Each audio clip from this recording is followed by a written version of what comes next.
আমি ক্ষমা চাইছি। তোমরা এই দেশ নতুন একটা দেশ দিয়েছো, তোমরা আমাদেরকে নতুন ভাবে ভাবতে শিখিয়েছো। তোমরা আমাদেরকে ভাবতে শিখেছো যখন নাকি দেশে অন্যায় অবিচার হয় তখন তার ঘরে বসে থাকা যায় না। ভাইরা যখন পুলিশের গুলির সামনে থাকে তখন বোন হিসেবে ঘরে থাকা যায় না, তাই তারা ঢাল হয়েছিল।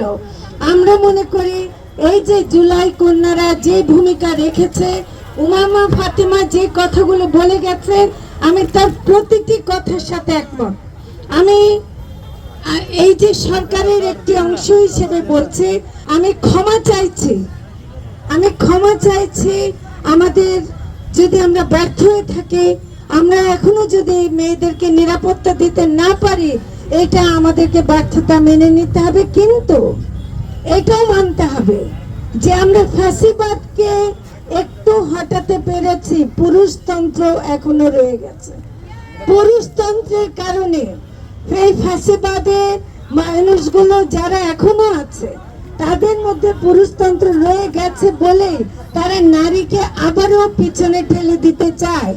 আমি সাবধান করে দিতে চাই, যেসব প্রতিক্রিয়াশীল গোষ্ঠী নারীদেরকে আবার ঘরে ফেরাতে চায় তাদের জেনে রাখুক, জুলাই বারে বারে আসবে।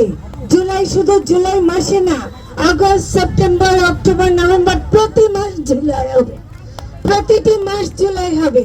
সেজন্য প্রতিক্রিয়াশীল কোন গোষ্ঠী নারীদেরকে যদি ঘরে ফেরাতে চায়, আমরা সরকারের পক্ষ থেকে যতটুকু করতে পারি করব।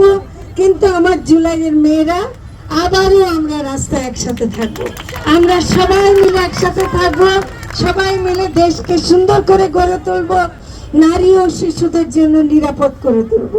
ধন্যবাদ।